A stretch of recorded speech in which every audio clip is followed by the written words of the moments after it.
noches, buenas noches. Bienvenidos a una nueva entrega de Toque Final. Esta es la mejor forma de concluir una semana lo mejor edificado posible sobre los acontecimientos más importantes del país y del mundo. El pasado miércoles se produjo la juramentación del nuevo presidente de Chile, José Antonio Kast, en una ceremonia en la que estuvo presente nuestro presidente Luis Abinader, también el presidente de Argentina, el presidente de Bolivia, el presidente de Ecuador, el presidente de Paraguay, el presidente de Uruguay, el rey Felipe VI, el Rodrigo Chávez, el presidente de Costa Rica, Asfura, que es el nuevo presidente de Honduras, entre otros mandatarios. Entonces, esto pues nos ofrece varias lecciones. Gabriel Boric, el presidente saliente, cuando ganó las elecciones y se juramentó, dijo que Chile había sido la cuna del neoliberalismo y que también sería la sepultura del neoliberalismo. Bueno, los resultados de estas elecciones pues le dieron en la cara. Le dieron en la cara porque los chilenos votaron por esas cosas que por demagogia venían rechazando y produjeron cambios en ese país, que era un país modelo en términos de, de, su, de su desarrollo. Un país que se enseñó que no había desayuno gratis. En Chile, por ejemplo, en ese Chile que era modelo, cualquier persona tenía la oportunidad de estudiar, no importa cuáles fueran sus orígenes. El que quería estudiar, el que quería prepararse, podía hacerlo, y ustedes saben a quién tenía respaldándolo, a un gobierno. Les respaldaba para que estudiara. Eso sí, como el dinero que se invertía en esa persona era un dinero de los contribuyentes, no salía de los bolsillos del presidente ni de los funcionarios, entonces ni el presidente ni los funcionarios se sentían con derecho a regalar ese dinero. Ese dinero se invertía y esa persona sabe que tenía una deuda que entonces paulatinamente después tenía que saldar. ¿Qué representaba eso para Chile? Nadie perdía tiempo. Nadie perdía tiempo. Nadie se iba a una universidad a entretenerse, a los pasillos, a hacer protestas, a hacer huelga, a estar en la calle todos los días, a salir a quemar. No, no, no, no. Espérate un momentito. Yo tengo que aprovechar mi tiempo y o venía a Barajar a una universidad, o venía a Chelchá a una universidad. No, yo no puedo venir a eso, porque esto tiene un costo para mí. Esto tiene un costo para mí, entonces yo tengo que aprovecharlo al máximo. Señores, Chile estaba no solo en los primeros lugares en términos de su economía, de su desarrollo institucional, sino que era uno de los países de América Latina con mayor nivel educativo. Toda esa cosa se fue deteriorando porque la demagogia populista decía, pero ven acá, ¿y cómo se le va a cobrar a un pobre por haberle dado la oportunidad de estudiar? Bueno, ahora es que es más pobre. Ahora es que es más pobre en sentido general. Y ¿ustedes recuerdan lo que pasó con los fondos de pensiones? Los fondos de pensiones lo desbarataron. Empezaron una cuestión a repartirlo, de que para auxiliar a las personas en la pandemia, y eso se fue a pique. Ahora quieren recuperar sus fondos de pensiones, que son también un ahorro nacional que permiten desarrollar otros sectores de la economía y que permiten crear riqueza y empleos de calidad. Entonces, todo eso retrocedió. Parece que la gente terminó dándose cuenta de su error y ha vuelto por vía de las urnas a invitar a gobernar a la gente que tiene otra visión de las cosas. Y le deseamos suerte al presidente José Antonio Kast, que se juramentó esta semana como nuevo presidente de Chile.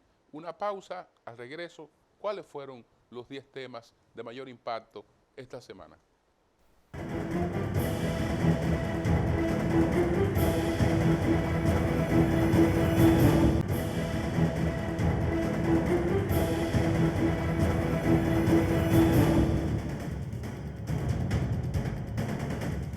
La República Dominicana tiene la nota más alta en libertad de prensa en la región, según el índice de Chapultepec, que es el que maneja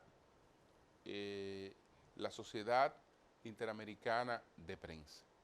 En primer lugar está la República Dominicana, por encima de países como el propio Chile, de Canadá, de Brasil, de Uruguay, de Argentina, de Costa Rica, de Estados Unidos, de Colombia. Y no hay dudas de que en la República Dominicana se respeta la libertad de expresión. Se desarrollan conflictos como en todas partes, pero hay respeto por la libertad de expresión. Se han producido algunos intentos que han sido rechazados, como esa ley que crea la Dirección Nacional de Inteligencia, que pretendía pues vulnerar la preservación de fuentes por parte de las personas que sirven información, de las personas que vivimos del ejercicio del periodismo. Y bueno, pero en una democracia van surgiendo, porque nada es plano, nada es plano, nada es plano, se presentan incidentes, pero hay respeto a la libertad de expresión. Y tenemos un presidente abierto, un presidente de fácil acceso, un presidente que se comunica con todo el que quiera comunicarse con él, un presidente que además intercambia, escucha ideas contrarias, discute ideas contrarias sin ningún problema, con la mayor normalidad. Eso hay que reconocerlo. Y reconocer también que esa ha sido la República Dominicana por lo menos de los últimos 30 años. No es que ahora, de un tiempo a esta parte, tenemos una República Dominicana distinta. Aquí el mismo clima que hay hoy de respeto a la libertad de expresión es el que hemos tenido también en administraciones como la del expresidente Danilo Medina o como la del expresidente Leonel Fernández, y en gran medida, excepción hecha del caso de la desaparición de Narcisazo, aún no esclarecida, en los últimos 10 años de Joaquín Balaguer. En el gobierno de Hipólito hubo algunos atropellos, los hubo, fue de esos últimos gobiernos en el que uno puede consignar que sí hubo atropellos a la libertad de expresión, pero en los otros gobiernos es el mismo clima que tenemos actualmente. Lo que pasa es que algunas cosas se distorsionaban y se presentaban como supuesto atentado contra la libertad de expresión, que no lo eran. Señores, vamos a presentar cuáles fueron los 10 temas de mayor impacto esta semana. Adelante.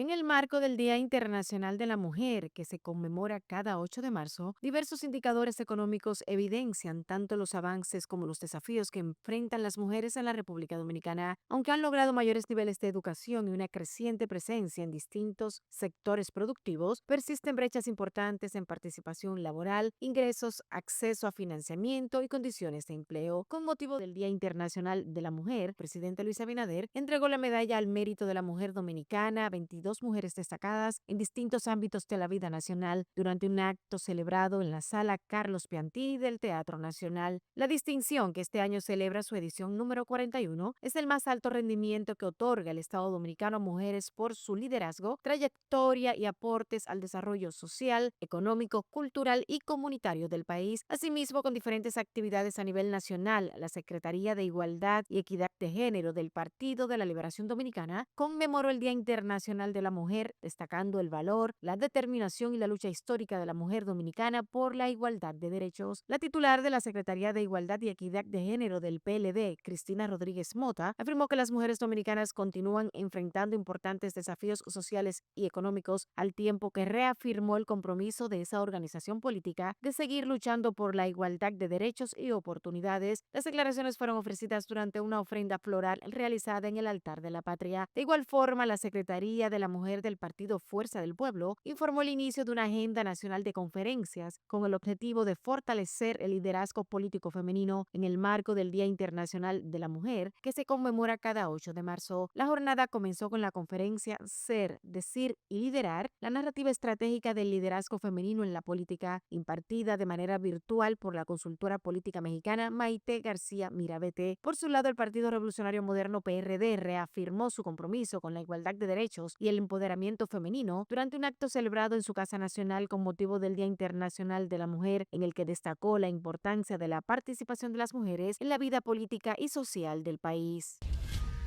República Dominicana volvió a marcar un hito en febrero al registrar 1.184.902 visitantes, una cifra que continúa posicionando al sector turístico dominicano y que consolida el crecimiento sostenido de uno de los principales motores de la economía nacional. De acuerdo con el ministro de Turismo, David Collado, el país mantiene una tendencia positiva que podría cerrar el año con resultados extraordinarios. Collado explicó que esta cifra representa un aumento de 13.1% respecto a febrero de 2025, además de un crecimiento de 11.9% frente a 2024 y de 64.2% si se compara con 2019, el último año previo a la pandemia. El ministro informó que 824.172 turistas llegaron por avión, lo que constituye la mayor cantidad registrada en la historia para un mes de febrero, lo que refleja un incremento de 11.3% en comparación con febrero del año pasado y de 9% respecto a 2024. Y afirmó que a estas cifras se suman 360.730 cruceristas, cuyo arribo por vía marítima también experimentó un notable crecimiento.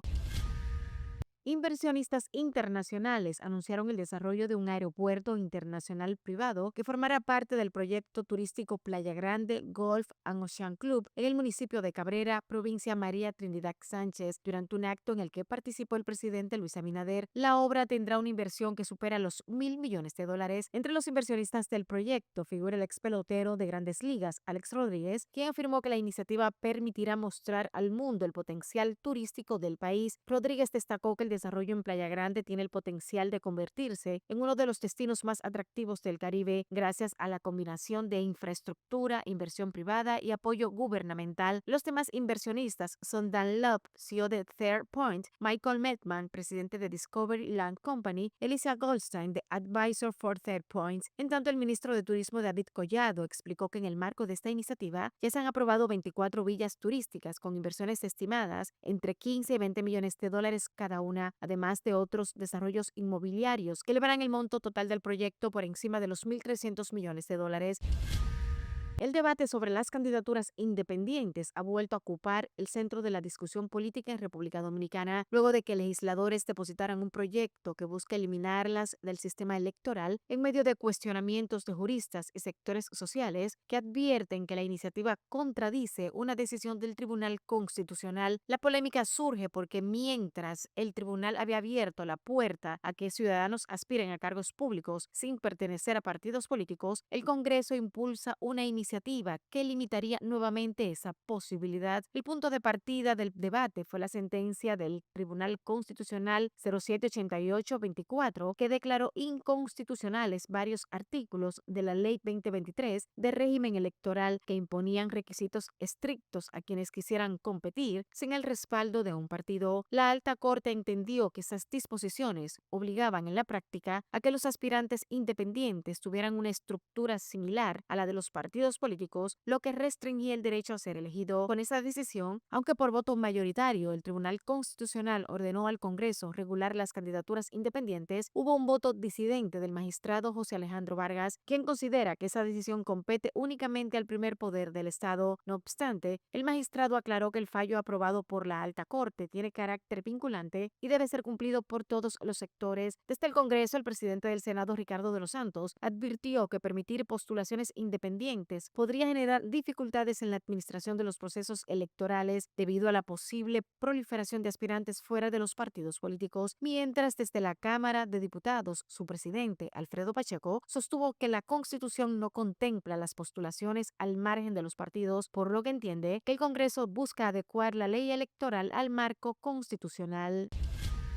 La República Dominicana se colocó en el primer lugar del índice Chapultepec de Libertad de Expresión y de Prensa 2025 con una puntuación de 82.17 sobre 100, convirtiéndose en el único país del continente ubicado en la categoría con libertad de expresión dentro de la medición que evalúa la situación de estos derechos en 23 naciones de las Américas. El informe elaborado por la Sociedad Interamericana de Prensa, SIP, en alianza con investigadores de la Universidad Católica Andrés Bello, analiza el periodo comprendido entre el 2 de noviembre de 2024 y el 1 de noviembre de 2025 y concluye que el país mejoró su desempeño respecto al año anterior al incrementar su puntuación en 4.92 puntos y avanzar una posición en el ranking regional. De acuerdo con el documento, la República Dominicana obtuvo 26.40 puntos de 30 en la dimensión ciudadanía informada y libre de expresarse, 27.57 de 40 en la actuación del Estado frente a la violencia e impunidad contra periodistas y 28.20 de 30 en el indicador sobre control de medios y periodismo. Aunque el país encabece el índice, el informe advierte que la estabilidad del ecosistema mediático dominicano sigue siendo frágil y enfrenta amenazas estructurales. El estudio advierte que 8 países se encuentran en la franja de alta restricción a la libertad de expresión, citando entre ellos Ecuador, Bolivia, Honduras, Perú, México, Haití, Cuba y El Salvador, mientras que Nicaragua y Venezuela aparecen en la categoría de sin libertad de expresión. Entre los países con mejor desempeño después de República Dominicana figuran Chile, Canadá, Brasil, Uruguay y Jamaica, todos ubicados en la categoría de baja restricción.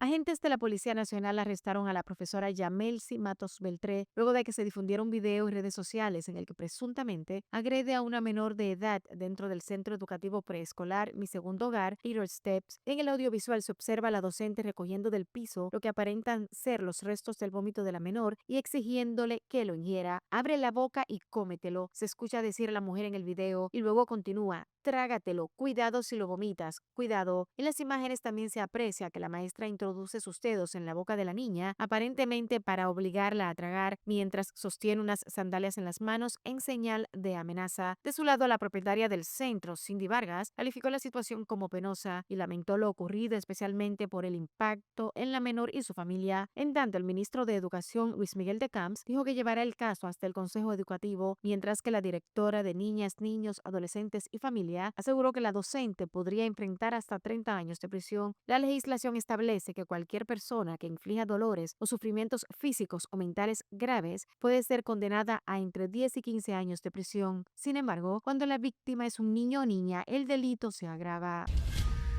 El conductor que se volvió viral tras frustrar un asalto en el centro histórico de la provincia de Santiago, Huxon Jacks, también identificado como Huxon, el conductor explicó que actuó por instinto al observar a los asaltantes arrebatarle la cartera a una mujer en la calle Salvador Cucurulo. Según explicó, al notar el nerviosismo de la víctima y ver que los hombres se desplazaban hacia él en una motocicleta, decidió interceptarlos con su vehículo, un Hyundai Sonata blanco. Jacks reveló que al momento de impactar a los presuntos asaltantes no se encontraba solo. En el vehículo viajaban sus dos hijos menores de 4 años y 9 meses, así como su suegra. Jacques admitió que al reflexionar posteriormente sobre lo ocurrido, sintió preocupación por el riesgo que enfrentaban sus familiares. El vehículo resultó con daños en la parte delantera luego de la colisión contra un poste del tendido eléctrico, lugar donde terminaron los asaltantes tras el impacto. Donald Trump anunció en Miami la creación del Escudo de las Américas, una alianza geopolítica integrada por 12 mandatarios de la región que apuntará contra el narcoterrorismo y la ofensiva comercial de China. La iniciativa busca fortalecer la cooperación en materia de seguridad entre los países de América Latina y Estados Unidos, con el objetivo de enfrentar de manera coordinada el crimen organizado transnacional, el narcotráfico y las redes criminales que operan en la región. Durante su intervención, Trump remarcó que la región enfrenta graves problemas vinculados al narcotráfico y la violencia y advirtió que la mayor parte de la droga entra a través de México. El mandatario subrayó la necesidad de erradicar a los carteles de la droga y propuso restablecer la ley y el orden mediante una política de tolerancia cero contra las pandillas. Según Trump, los que violan y asesinan deben ser removidos de la sociedad para garantizar la seguridad de los ciudadanos. Los socios fundadores de la iniciativa Escudo de las Américas son los presidentes Javier Milei de Argentina, Rodrigo Paz de Bolivia, José Antonio Kast de Chile, Rodrigo Chávez de Costa Rica, Luis Abinader de República Dominicana, Daniel Noboa de Ecuador, Nayib Bukele de El Salvador, Tito Asfura de Honduras, Mohamed Irfan Ali de Guyana, José Mulino de Panamá, Santiago Peña de Paraguay y Kanla Persat Biesesad de Trinidad y Tobago. El mercado global del petróleo vive una de sus semanas más convulsas desde la invasión rusa de Ucrania en 2022. La guerra entre Estados Unidos, Israel e Irán, iniciada el 28 de febrero, ha sacudido las bolsas internacionales y ha relanzado el debate sobre la dependencia energética de Occidente y Asia. El Brent, el crudo de referencia en Europa, llegó a rozar los $120 por barril en apenas 10 días de conflicto. Con una ruta marítima clave cortada, los precios del petróleo han subido desde menos de $70 en febrero hasta un máximo de casi $120 a primera hora del pasado lunes, que actualmente cotizan en torno a los $90. El aumento de los precios del petróleo ha provocado, en consecuencia, un aumento también de los precios de la gasolina. Irán disparó contra Israel y objetivos en todo Oriente Medio el pasado miércoles y al menos 3 barcos fueron alcanzados en el Golfo Pérsico, lo que mostraba que Teherán aún puede contraatacar y perturbar el suministro energético a pesar de los ataques más intensos de Estados Unidos e Israel hasta la fecha. Los precios del petróleo que se dispararon a principios de esta semana se han moderado y los mercados bursátiles se han recuperado porque los inversores apuestan a que el presidente estadounidense Donald Trump encontrará una forma rápida de poner fin a la guerra que inició con Israel hace casi 2 semanas. En tanto, en el país, el ministro de Industria, Comercio y MIPYMES, Eduardo Sanz Lobatón, dijo que la guerra de Oriente Medio es una situación de fuerza mayor, pero que la República Dominicana está preparada para sortearla. La República Dominicana está preparada. El gobierno está minuto a minuto al tanto de todo lo que está sucediendo y nosotros nos estamos ocupando, pero no estamos preocupados. Finalmente, el abogado y dirigente conservador José Antonio Kast asumió el pasado miércoles la presidencia de Chile con una agenda centrada en el combate al crimen y el endurecimiento de la política migratoria. El acto de toma de posesión se celebró en el Congreso Nacional de Valparaíso, en una ceremonia que contó con la presencia de más de 1000 invitados, entre ellos el rey de España Felipe VI, el presidente argentino Javier Milei, el presidente Luis Abinader, Daniel Noboa, presidente de Ecuador, Rodrigo Paz de Bolivia, entre otros mandatarios. Kast, uno de los rostros más conocidos de la extrema derecha latinoamericana, se impuso en las elecciones del año pasado a la candidata oficialista Janet Jarrah por casi el 60% de los votos de un electorado atraído por sus promesas de implementar un gobierno de emergencia para dar batalla al crimen organizado, el aumento de la delincuencia y la crisis migratoria que azota el país en los últimos años. En el plano económico, Kast ha propuesto una drástica reducción del gasto público con recortes de hasta $6.000 millones, disminución de impuestos y una reforma del aparato estatal para reducir los ministerios desde los 25 actuales a 12.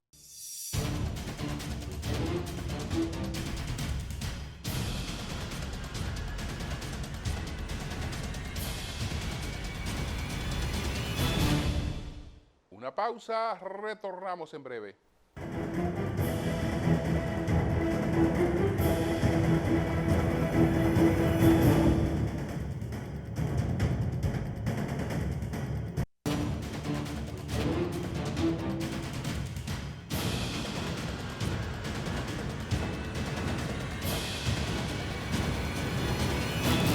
Bueno, señores, al igual que como ocurrió eh, con la invasión de Rusia a Ucrania, con el conflicto que se desarrolló en esa oportunidad, pues los precios internacionales del petróleo, del transporte, del gas natural, pues esos precios se alteran y tienen un impacto inflacionario global y pueden incluso contribuir con una ralentización de la economía. En este caso, pues hay una afectación de una vía que es muy importante porque a través de ella atraviesa más de un 20% de el petróleo y por lo menos ese porcentaje o más de el gas, que en este caso sería el gas que viene de Qatar. Entonces, bueno, si de repente hay una reducción en un 20% de el petróleo, de la oferta de petróleo, eso crea pues eh, incertidumbres, nerviosismo y especulación. Se tomó una medida esta semana que puede contener un poco las cosas. 32 países que corresponden a la Organización Internacional de Energía, 32 países desarrollados, dispusieron una liberación de reserva petrolera por el orden de los 400 millones de barriles de petróleo. Esto es tratando de llenar provisionalmente el hueco de ese petróleo, de ese combustible que no está pasando por el estrecho de Hormuz. Parece ser que lo del estrecho de Hormuz habrá que buscarle una solución rápida, porque la intención sería fundamentalmente afectar a Israel y afectar a Estados Unidos, que son los que han atacado a Irán. Irán ha atacado otros objetivos en el Golfo con la finalidad de presionar a Estados Unidos y a Israel. Y entonces ha atacado aliados de Estados Unidos para dimensionar un poco más el conflicto y tiene esta parálisis del estrecho de Hormuz. Pero Irán se perjudica mucho se perjudica con eso, incluso su propio futuro, porque nadie se sustenta sin recursos. Nadie se sustenta sin recursos. Si Irán quiere mantener una resistencia de largo tiempo, necesita recursos. Y esos recursos, justamente, esa es una de las vías de agenciarse esos recursos. Tienes compromisos con una alianza que hizo con China, donde China debe recibir 1.3 millones diarios de barriles de petróleo iraní.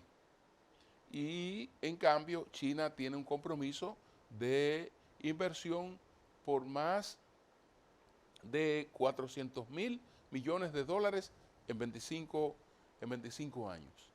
Y tiene compromisos también con Corea del Sur, tiene compromisos con Japón, que se suplen de ese petróleo. Incumplidos esos compromisos, entonces también hay problemas con los recursos. Problemas con los recursos se reflejan en todas las cosas.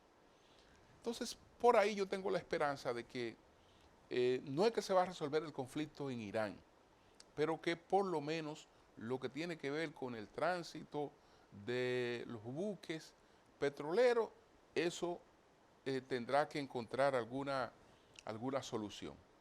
Lo de Irán, teniendo elementos que están fuera del análisis en otros conflictos, porque aquí hay una teocracia. Entonces, en esa teocracia, todo lo que viene de arriba se supone que está mandado por Dios y es la voluntad de Dios. Y entonces hay que cumplirlo de manera irreflexiva. Hay que cumplirlo de manera irreflexiva, lo que no ocurre en una democracia. En una democracia no todo lo que se decreta desde arriba es asumido por todos, o no todos se ven obligados a asumirlo, y si lo asumen, pueden asumirlo incluso cuestionándolo. En una teocracia eso no se puede. Entonces, difícil porque el nuevo ayatollah es una persona con la que nadie puede hablar de diálogo. Usted no puede hablar de diálogo con una persona que ha experimentado las pérdidas que él ha experimentado. No creo que él esté en condiciones de concebir en su cabeza algo que no sea venganza. Entonces, en ese sentido, no creo que sea la persona de la transición para buscar una salida a este conflicto que lamentablemente nos está afectando a todos. Y no es un conflicto nuevo, no es una provocación, no es algo que se le haya ocurrido de la noche a la mañana al presidente Donald Trump. El presidente Donald Trump da la cara, da el frente, pero estas son decisiones estratégicas de mayor profundidad, de la que un presidente estadounidense no es otra cosa que un ejecutor.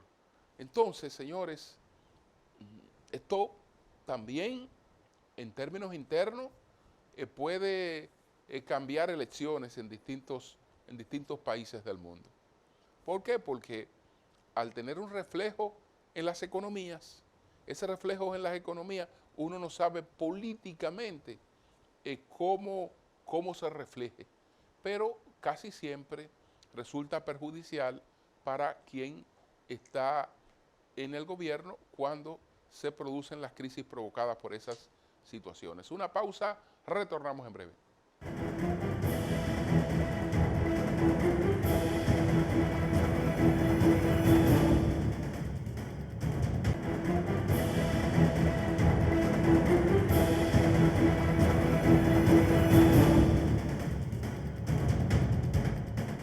Permítanme felicitar a la empresa Mía Cargo. Esta semana tuve la oportunidad de participar en la inauguración de su hub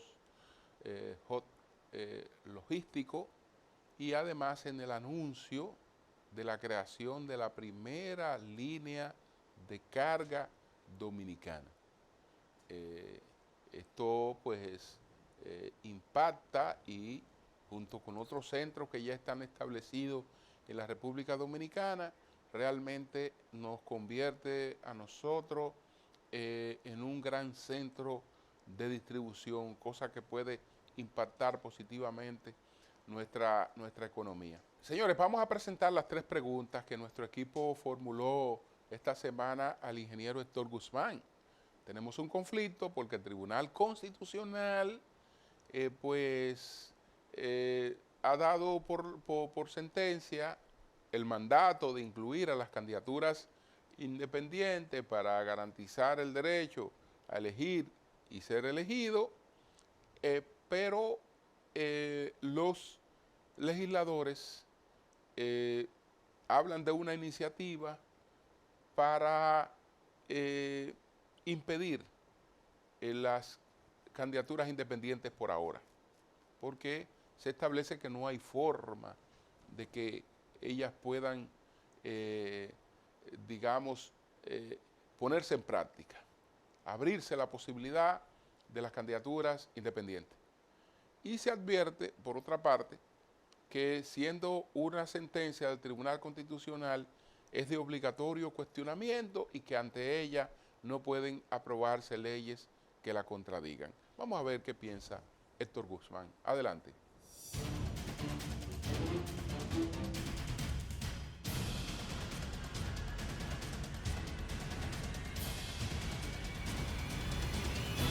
¿Pueden los legisladores aprobar iniciativas de leyes contrarias a sentencias del Tribunal Constitucional, como sería el caso de la eliminación de las candidaturas independientes? Mira, en este caso los legisladores pueden tomar iniciativa independientemente de lo que haya decidido el Tribunal Constitucional, porque ni el Tribunal Constitucional ni los legisladores están por encima de la Constitución. Y en el caso de las candidaturas independientes, los legisladores deben actuar conforme a la Constitución. Y cuando los legisladores actúan eliminando 2 artículos de la ley electoral, lo están haciendo dentro de las prerrogativas que le atribuye a la Constitución. Por tanto, en este caso, ante una decisión del Tribunal Constitucional, los legisladores lo que tienen que actuar es mirando, teniendo de frente la Constitución de la República, independientemente de que sus decisiones entren en contradicción con una decisión del Tribunal Constitucional. Ellos tienen que apegarse a lo que dice la Constitución de la República. Y en el caso de la candidatura independiente, esta no está contemplada en la Constitución de la República. ¿Qué podría hacer el sistema si fuera materialmente imposible aplicar la disposición? ¿Sería pertinente permitir la inscripción de candidaturas con requisitos menos rigurosos que lo que se exigen a los partidos?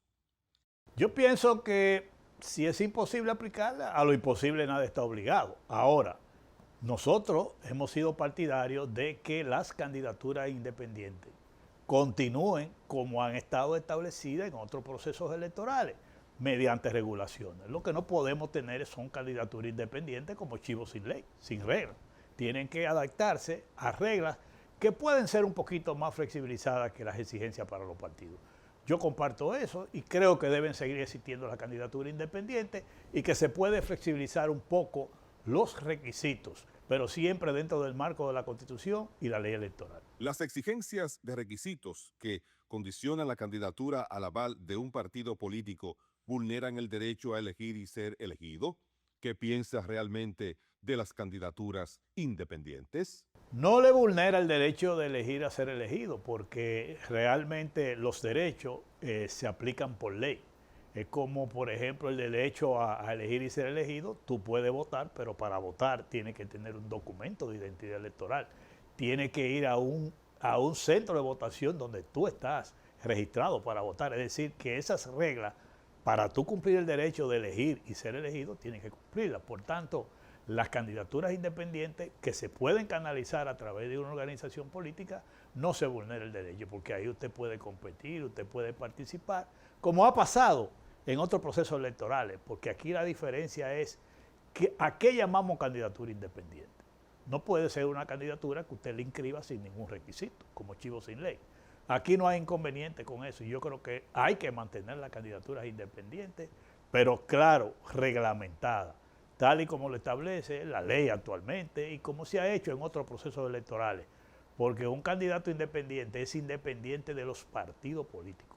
No hay que reclamarle tantos requisitos como un militante de un partido, pero sí tiene que estar normado, tiene que tener reglas, tiene que tener reglamentos, tiene que reunir requisitos para usted participar en unas elecciones y tener garantizado un montaje de un proceso electoral manejable, confiable y exitoso.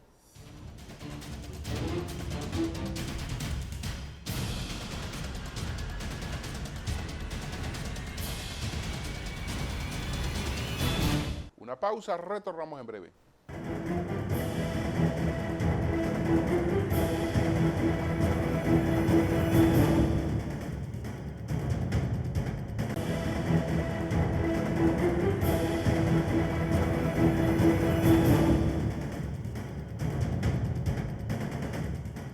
Bueno, a propósito del acuerdo sobre el escudo de las Américas, que suscribieron 12 presidentes y el presidente Donald Trump, tratándose de un acuerdo militar para enfrentar el narcoterrorismo, pues espero que ese acuerdo se asiente en el tema haitiano. Es decir, que no hay manera de enfrentar el narcoterrorismo teniendo un país en la región controlado por grupos criminales, que son los que controlan gran parte de su territorio. Y que ojalá que este escudo tenga incidencia en una salida a la crisis haitiana. Otra crisis que deberá encontrar salida es la cubana. Estados Unidos flojó un poquito esta semana cediendo que se suministre algo de combustible a Cuba. Y eso es bueno por razones realmente humanitarias. Ese país llegó a quedar en un apagón por una avería de una de sus termoeléctricas. Sin embargo, eso todo el mundo sabe que tiene su origen en la falta de combustible. Y Trump habló de un acuerdo, la posibilidad de un acuerdo para que Cuba pues vuelva a estar bajo cierto tutelaje de Estados Unidos. Es como si se quisiera reanudar la enmienda Platt que tuvo vigencia hasta el año de 1934 y fue suscrita después de la conclusión de la guerra hispanoamericana, después que en el 1898 Estados Unidos expulsó a España de las últimas posesiones que tenía producto de su conquista de América. Es decir, España todavía tenía los territorios de Cuba, de Puerto Rico, de Guam y de Filipinas.